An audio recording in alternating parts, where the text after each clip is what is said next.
Bună și bună, mă. Bine v-am găsit la un episod de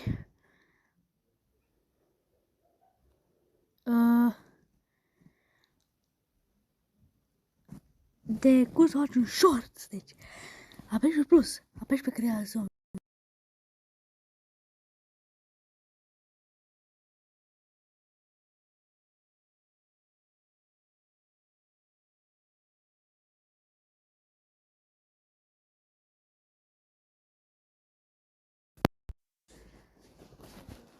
Și